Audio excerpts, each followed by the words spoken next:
जय जगन्नाथ मु ज्योतिर्विद डॉक्टर भवानी शंकर महापात्र आपण मानू भाग्य दर्पण कार्यक्रम स्वागत जनाऊँ। आमे आज आलोचना करिबा जे व्यक्ति विशेष अनेक समय देखा दिए विभिन्न समस्या को नहीं पीड़ित थाए बा चिंतित थाए। समस्यार अनेक समय मूल कारण थाए व्यक्ति सरल मना होई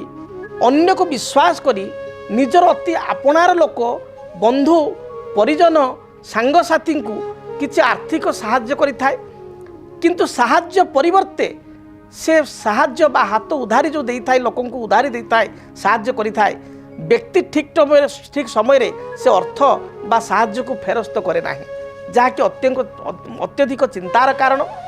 एभली समस्या जो मान सहित घटी से जानिचंती। बेले बेले लोक मानकर बा आपणकर चिन्हाणा व्यक्ति विशेषकर बा बंधुंकर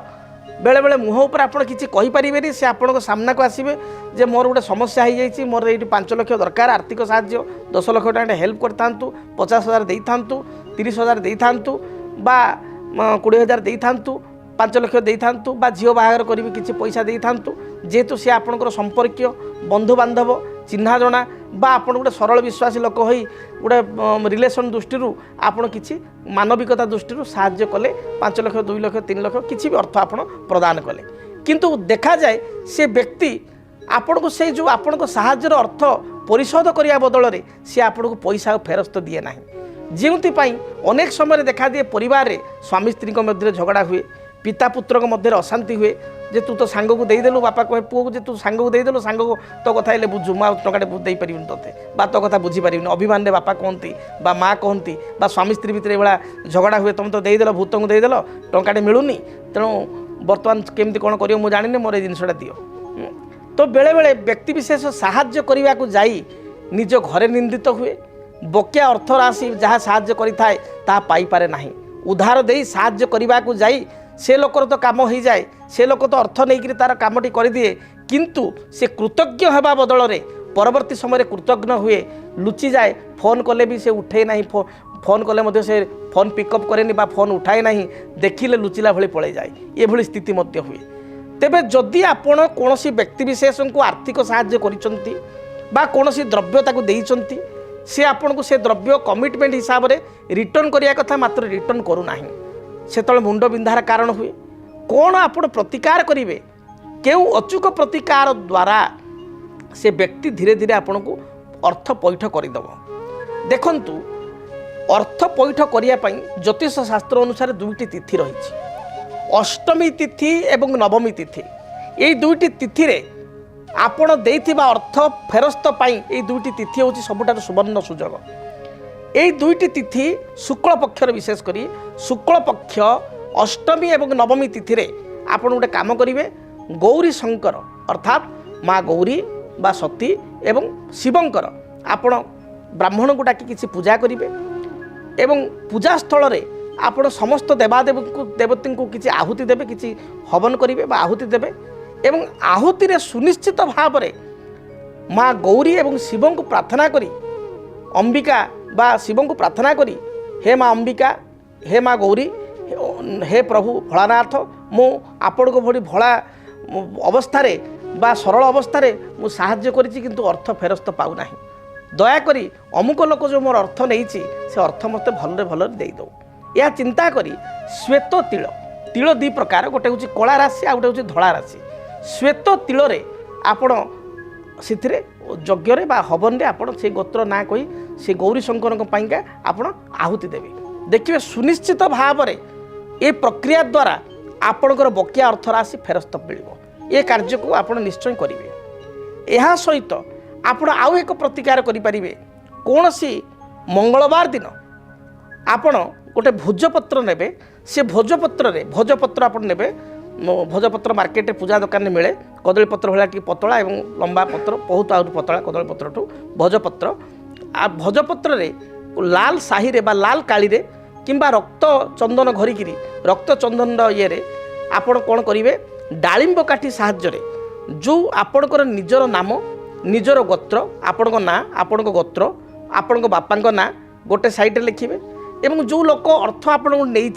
तार गोत्र यदि जानी भल कथा, जदि गोत्र ଜାଣିଛନ୍ତି ଗୋତ୍ର ଲେଖିବେ, ଗୋତ୍ର ଜାଣିନାହାନ୍ତି କେବଳ ତା ନାଁଟି ଲେଖିବେ ଏବଂ ତାକୁ ଟିକେ ଶୁଖିଯିବା ପରେ ସାହିଟି ବା ଆପଣଙ୍କର ଡାଳିମ୍ବ କାଠି ସାହାଯ୍ୟରେ ଯେଉଁ ଆପଣ ଲେଖିଥିବେ ରକ୍ତଚନ୍ଦନଟି ଶୁଖିଯିବା ପରେ ଆପଣ ଅଶ୍ୱସ୍ଥ ବୃକ୍ଷ ମୂଳକୁ ଯାଇ ଗୋଟିଏ ଗାତ କରି ସେଇ ଭୋଜପତ୍ରଟିକୁ ଗାତରେ ପୋତିଦେବେ, ମାଟି ଭଲ ଭାବରେ ଆପଣଙ୍କର ମିଶାଇ ଦେବେ ଏବଂ ସେଇ ବଟ ଆପଣଙ୍କର ଯେଉଁ ଅଶ୍ୱସ୍ଥ ବୃକ୍ଷ ମୂଳରେ ଆପଣ ପିପଳ ଗଛ ବା ଅଶ୍ୱସ୍ଥ ବୃକ୍ଷ ମୂଳରେ ଶନି ମହାରାଜକୁ ପ୍ରାର୍ଥନା କରିବେ, ହେ ପ୍ରଭୁ ଆପଣ କର୍ମକାରକ, ମୁଁ ଧର୍ମକୁ ସାକ୍ଷୀ କରି ବିଶ୍ୱାସ କରି ଅର୍ଥ ଦେଇଥିଲି, ସେ ଲୋକ ଯେମିତି ମୋତେ ଅର୍ଥ ଦେଇଦେଉ। ଏହା ଚିନ୍ତା କରି ଏକମୁହାଁ ହୋଇ ଆପଣ ଘରକୁ ଆସିବେ, ପଛକୁ ଅନେଇବେ ନାହିଁ। ଦେଖିବେ ସୁନିଶ୍ଚିତ ଭାବରେ ସେ ବ୍ୟକ୍ତି ଯେଉଁ ଅର୍ଥ ନେଇଥିବ 21 ଦିନରୁ ଆପଣଙ୍କର 40 ଦିନ ମଧ୍ୟରେ ସେ ନିଶ୍ଚୟ ଆପଣଙ୍କୁ ଅର୍ଥ ଦେଇଦେବ। ଯଦି ଆପଣଙ୍କ ପ୍ରକୃତର ପ୍ରାପ୍ତି ଯୋଗ ଥିବ ବା ଆପଣ ପ୍ରକୃତରେ ଦେଇଥିବେ ବା ତାକୁ କିଛି ଆପଣ କଟୁ କଥା କହିନଥିବେ, ଭଲରେ ଅର୍ଥ ମାଗୁଛନ୍ତି ମାତ୍ର ସେ ଦେଉନାହିଁ, ନିଶ୍ଚିତ ଭାବରେ ସେ ଆପଣଙ୍କୁ ବକେୟା ଅର୍ଥ ଫେରସ୍ତ କରିଦେବ। ଏହା ଏକ ଅଚୁକ ଉପାୟ, ଏହି ଉପାୟକୁ କରନ୍ତୁ। ଏବଂ ଆଉ ଏକ ସାଧାରଣ ଉପାୟ କରନ୍ତୁ, ପ୍ରତ୍ୟେକ ଶନିବାର ଦିନ ଆପଣ ଭିକାରୀଙ୍କୁ ବା ବିକଳାଙ୍ଗ ବ୍ୟକ୍ତିଙ୍କୁ କିଛି ରେଜା କଏନ୍, ଆଜିକାଲି କଏନ୍ 5 ଟଙ୍କା ବି ଆସୁଛି, 20 ଟଙ୍କା କଏନ୍ ବି ଅଛି, 10 ଟଙ୍କା ବି କଏନ୍ ଅଛି, ତେଣୁ ଟିକେ ତା ମନ ସନ୍ତୋଷ ହେଲା ଭଳି 10 ଟଙ୍କିଆ ବା 20 ଟଙ୍କା କଏନ୍ ଜଣେ 2 ଜଣ 3 ଜଣ ଭିକାରୀଙ୍କୁ ଯେତିକି ଆପଣ ଶକ୍ତି ସାମର୍ଥ୍ୟ ଯେତେବେଳକୁ ଦେଇପାରିବେ, ନିଶ୍ଚୟ 10 ଟଙ୍କିଆ 5 ଟଙ୍କିଆ ବା 20 ଟଙ୍କା କଏନ୍, ବିଶେଷ କରି ତାକୁ ଟିକେ ଖୁସି ଲାଗିଲା ଭଳିଆ 10 ଟଙ୍କା ବା 20 ଟଙ୍କା କଏନ୍ ତାକୁ ଆପଣ ଦାନ କରନ୍ତୁ। କ୍ରମାଗତ ଭାବରେ କୃଷ୍ଣପକ୍ଷ ଶନିବାର ଠାରୁ କାର୍ଯ୍ୟ କରିବେ। କୃଷ୍ଣପକ୍ଷ ଶନିବାର ଠାରୁ କ୍ରମାଗତ ଭାବରେ ଆପଣ 7-8 ଶନିବାର କରନ୍ତୁ। ଦେଖିବେ ସେ ବ୍ୟକ୍ତିବିଶେଷ ଯିଏ ଆପଣଙ୍କ ଠାରୁ ଅର୍ଥ ନେଇଛି, ଉଧାର ଅର୍ଥ ଆପଣ ଫେରସ୍ତ ଦେଉନାହିଁ, ତାହେଲେ ନିଶ୍ଚୟ ଫେରସ୍ତ ଦେଇପାରିବ। ଆଶା କରୁଛି ସରଳ ପ୍ରତିକାର କରନ୍ତୁ ଏବଂ ଆପଣଙ୍କ ଜୀବନରେ ଯେଉଁ ସମସ୍ୟା ରହିଛି ସମସ୍ୟାର ସମାଧାନ ପାଆନ୍ତୁ। ଭାଗ୍ୟଂ ଫଲ୍ୟତି ସର୍ବତ୍ର ନଚ ବିଦ୍ୟା ନଚ ପୌରୁଷ। କର୍ମ ଏବଂ ଭାଗ୍ୟ ପରସ୍ପରର ପରିପୂରକ, ମାତ୍ର ଅନେକ ସମୟରେ କର୍ମ କରି ସୁଦ୍ଧା ଯୋଗ୍ୟତା ଦକ୍ଷତା ଥାଇ ସୁଦ୍ଧା ବ୍ୟକ୍ତିବିଶେଷ କାହିଁକି ପାଇପାରନ୍ତିନି ଫଳ। ଇଂରାଜୀ ମାସ ଜୁଲାଇ ମାସଟି ଆପଣଙ୍କ ପାଇଁ କିପରି ରହିବ? ମେଷ ଠାରୁ ମୀନ ପର୍ଯ୍ୟନ୍ତ ଦ୍ୱାଦଶ ରାଶିର ଆପଣମାନଙ୍କ ପାଇଁ କର୍ମକ୍ଷେତ୍ର, ପାରିବାରିକ ଜୀବନ, ଆର୍ଥିକ ସ୍ଥିତି, ବ୍ୟବସାୟିକ ଜୀବନ, ଦାମ୍ପତ୍ୟ ଜୀବନ, ସନ୍ତାନ କ୍ଷେତ୍ର କେମିତି ରହିବ ଜାଣିବା ପାଇଁ ଚାହୁଁଛନ୍ତି କି? ତେବେ ଦେଖନ୍ତୁ ଜୁଲାଇ ମାସର ମାସିକ ରାଶିଫଳ ମେଷ ଠାରୁ ମୀନ ପର୍ଯ୍ୟନ୍ତ ଆପଣମାନଙ୍କର ଦ୍ୱାଦଶ ରାଶିର ରାଶିଫଳ କେବଳ DTV ଓଡ଼ିଆରେ। DTV ଓଡ଼ିଆକୁ ଦେଖିବା ପାଇଁ ବା ଆପଣଙ୍କ ରାଶିର ରାଶିଫଳ ସମ୍ପର୍କରେ ବିସ୍ତୃତ ଭାବେ ଜାଣିବା ପାଇଁ ଚ୍ୟାନେଲକୁ ସବସ୍କ୍ରାଇବ୍ କରନ୍ତୁ,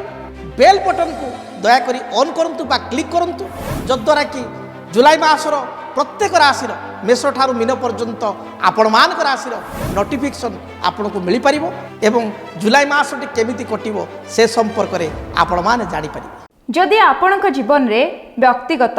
ପାରିବାରିକ ସମସ୍ୟା, କର୍ମକ୍ଷେତ୍ର ନିଯୁକ୍ତି, ବୈବାହିକ ସମସ୍ୟା, ବାସ୍ତୁଦୋଷ ଏବଂ ମାଲି ମକଦ୍ଦମା ଆଦି ସମସ୍ୟା ଥାଏ, ତାହେଲେ ସମସ୍ୟାର ସମାଧାନ ଓ ପରାମର୍ଶ ପାଇଁ ଆମକୁ ଯୋଗାଯୋଗ କରନ୍ତୁ। ଜ୍ୟୋତିର୍ବିଦ doctor Bhabani Shankar Mahapatra, Budheswari colony, plot number 26, Bhubaneswar. Phone number 9776833302, 9439444924। ଆମର ୱେବସାଇଟ୍ www.srijagannathastro.com। DTV ଓଡ଼ିଆ ଦେଖିବା ପାଇଁ ସବସ୍କ୍ରାଇବ୍ କରନ୍ତୁ ଏବଂ ବେଲ୍ ଆଇକନ୍କୁ ମଧ୍ୟ ଦବାଇ ଦିଅନ୍ତୁ।